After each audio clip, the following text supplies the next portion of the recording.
So we are playing on Star Station. Yes, we are.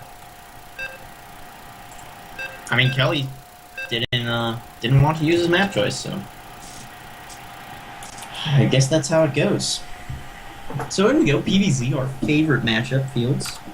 It is. And I have not seen... I've seen Kelly play Protoss versus Protoss, but that was more against him than actually watching him. I don't think I've ever seen Kelly play, actually. I have not seen him play Protoss versus Zerg. And of course, End of Line just played a very aggressive ZVZ. Like, he was not... He was trying to kill Warlock with that attack. I mean, he did it really well. He did. It was a very nice time. That timing sucks if you're trying to tech up as a Zerg, because it's a fine line between, like... You can't make too much defense, or else it will set your tech back. But you also can't make not enough defense, where you just outright die. So... Alright, well guys, in the top left-hand corner of Star Station, we have from Team XT, the blue Protoss, Kelly. And in the bottom right-hand corner, we have our red Zerg player playing for SCA, End of Line. Alright, so PvP on Star Station. And now, last time I said we were going to see a 2-base all-in on this map, there wasn't a 2-base all-in on this map, so I'm going to refrain from judgment. But you know what? I think there's going to be a 2-base all-in. Alright, man. Maybe I'm just there Artosis of guessing builds. We're going to see whose predictions are better right now. It's okay. So far, I still think I have a better record than Artosis. We are going to see a gate expand out from Kelly. I actually really love gate expands on this map. Or perhaps not. I actually really love the Drone Scout. Okay. I don't think enough Zerg Drone Scout. In PvZ? In any matchup, except for ZVZ. That's the one matchup I'm against a Drone Scout. That is the one matchup. Alright, so out of 3, you think one you should and the other 2 you should. Yeah. Fair point. Gateway goes down, all sorts of standard play being thrown up. Gate expands are so much fun nowadays. You never saw them in Wings Liberty, but now, part of the Swarm, it's all the rage. I see them more than, like, Forge Fast expands now. Yeah. I've forgotten how to Forge Fast expand, to be honest with you. I've forgotten how to fight a Forge Fast expand. You know, see, that's what's going to happen in a couple months. Everyone's going to start doing Forge Fast expands, because Zergs are, like, they won't know what to do. They're going to be like, wait, so I don't need to... I can take an earlier third? Right? Anyway. Pylon block from Kelly. Pylon block. This does set his cyber back just a ways. But it's so frustrating as a Zerg. I know it's frustrating as a Zerg, but as a Protoss, you're like, well, my cyber's delayed. See, the problem with this Pylon block is he actually didn't go in. He does cancel it, but he still hasn't gone into the main to see this gas time, and the gas and the pool are coming down, and, you know, Speedling good against gate expand. It is going to be a Speedling all-in. He does come into the main now. What I've been doing recently, and I actually saw our good friend Primal Moon do this, is I put the pylon, the second pylon, by the ramp. And that way, if a really fast Speedling timing comes in, all you do is you wall off with 2 pylons that you can easily cancel, and you photon overcharge your natural nexus, and then you're safe until you can get your wall up. So I really thought that was a really nice play that Primal taught me how to do. Shout out to him if he's listening. Yeah, so the nexus does go down even after he scouted this gas. One set of Lings is coming out. Speed has started. The mothership core's on the way. Yeah. So I think he'll be fine pulling this off. At least at the start. Speed is on the way, and he immediately pulls out of gas. So we will see a bit of light aggression. This is also a good way to make sure that you can defend your third from anything but my strategy that I love. Kelly has not started a wall yet. Should start pretty soon. We'll see he if has he puts the probe a there. forge. We'll see if he puts a forge or puts 3 gateways. I do 3 gateways. I think most people do, don't they? Do forge. I'm very aggressive with my... It is going to be gates. Well, I don't know. He still has two spots. And it could be gates, and it could be... the Sling is going to pop in here, see the gateway. Or it could be Stargate, because he is getting his next gas. So and actually, End of Line is droning behind this, so I don't think it's going to be any type of Speedling play. It's a robo. Well then, 2-gate robo. This wall has a fault. Yeah, there's 2 holes in the wall, isn't there? There is. This wall's not entirely full. I don't... Nah, this could be problematic. Anyway, we do have a third going down for end of line. And he's just getting his roach warren, just making sure he's safe from any sort of early shenanigans. Alright, Kelly, I don't know where you learned to wall, but I've never seen one quite like this. Yeah, it is a little bit interesting. And he is going for an observer first. Very weird, but okay. I'm always excited to learn new Protoss strategies and learn new little tricks. Now this Ling's gonna poke up here and see this interesting Yeah, the Ling's gonna look at this and go, alright, I'm confused.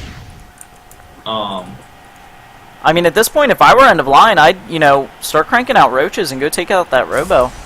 Yeah, I mean, it's right at the front.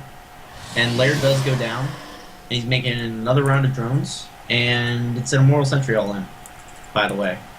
Calling it right now, Immortal Sentry all-in. Well, he's on 2 gates. He has the forge going down.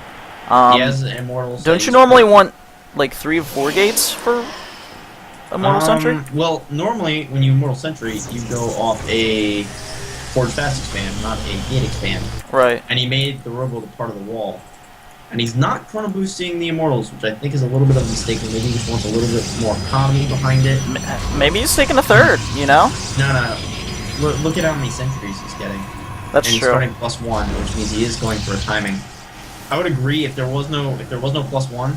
Here comes the hallucinated Phoenix Scout. It's going to go across the map and see what it can see, along with the Observer, which is already over here. Going to see the layer time. Going to see how many drones he has, what sort of defenses that end of line might have to overcome this push. Now, there are no Evos, so there's going to be no upgrades from end of line in time for this. Yeah, but he's going to have an abundance of larvae. He's actually throwing down a macro hatch at his 3rd location. Ooh, look at this. So we have a Baneling Nest, Pneumatized Carapace, and Ventral Sacs, and Roach Speed. The Roach Speed is kind of standard, but... Is this buildings? Yeah, I know. Are we watching buildings play? Yeah, so this is like the 2nd Zerg. That we've seen 2 nights in a row that's like, that just gonna goes do for drop play. Why not? Alright, so... But I mean, if you think it's going to be sentries, then yeah, drops aren't bad. It's a 3rd Immortal. You're right, drops aren't bad. The question is, will the drops be ready by the time this moves out? In my opinion, Kelly should already be pushing. I think he's waiting just a little bit too long. Because this push could be going out like right now. And I'm pretty sure he could actually kill end of line with it.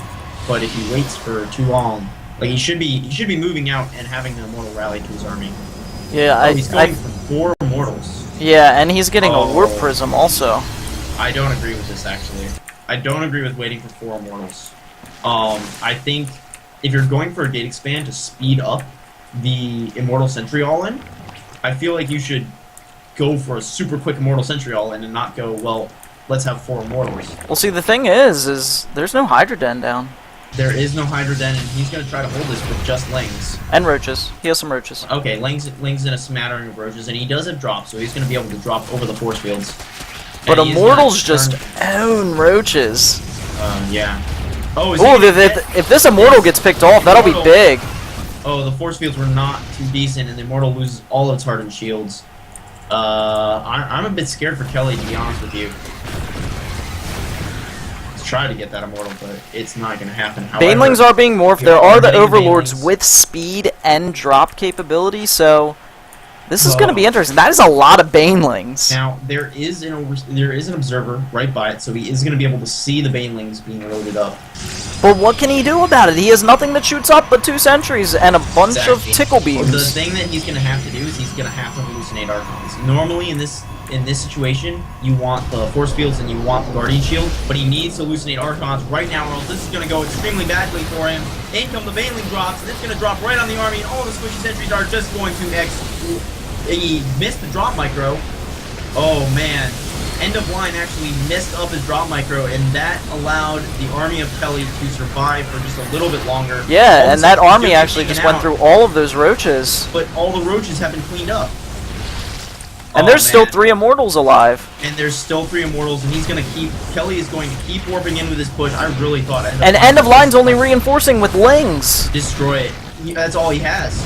That's all he can make. And Lings... If Kelly takes out this Roach Warren, End of line's going to be in a lot of trouble. He does have 7 Roaches on the way, but the Time Warp goes down on the ramp. The Roach Warren goes down. There's no Hydra Den. There's no other tech. Drones are being pulled. There aren't any force fields left. There are no force fields left, and it's Baneling versus Immortal. Okay, never mind. Wow, I really feel like that. Oh, look at this. He's using the Immortal to actually kind block of the ramp. Using it as a semi-force field to block the lane from coming down. That was incredibly smart. Wow. Player. Wow. I really thought Kelly was a little boned there. I thought he was dead, I'm gonna be honest with you.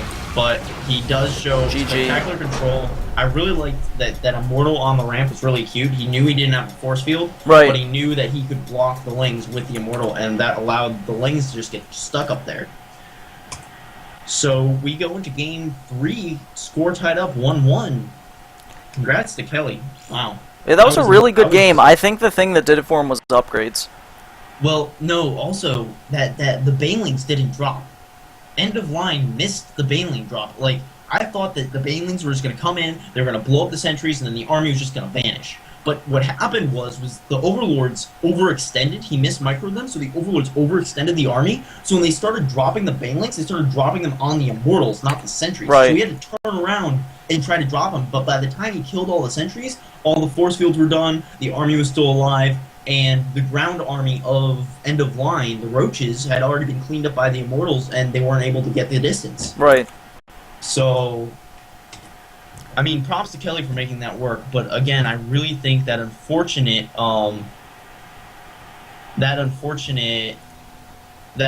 mess up with the Baneling control and the Overlords really cost him the game. But then again, we'll never know. Guess we'll have to just resume from replay sometime and just, or take command, I'm sorry. We'll have to take command and test it out. But we're gonna move into game 3. Here.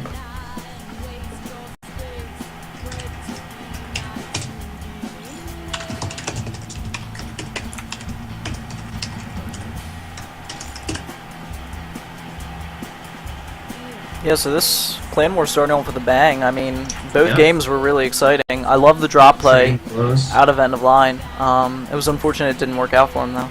Yeah. Again, it was... I feel so bad right now. I'm torn. I like the drop play a lot, but I have to wonder if the gas spent on those Overlord upgrades would have been better spent to 1-1 upgrades. Or Hydras. Hydras, right. Or even just go for a different route.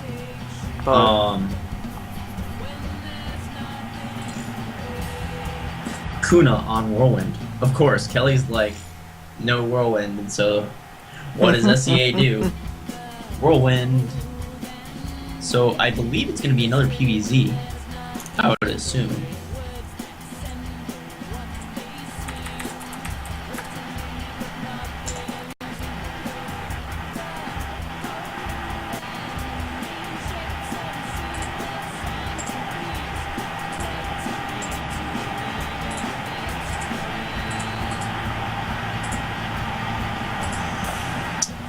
Give me 1 second to invite everyone. You can have 2 seconds, Pat.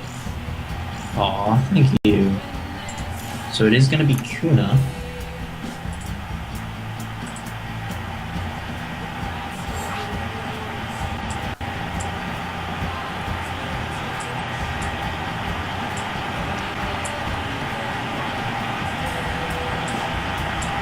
Alright. Make everyone ref.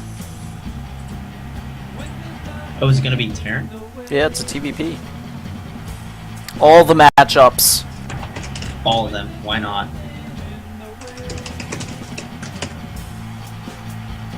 Oh boy, this is actually a lot of fun. Yeah, dude, these are some good games so far.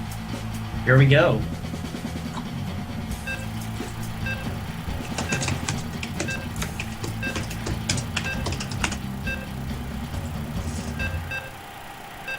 into game number 3.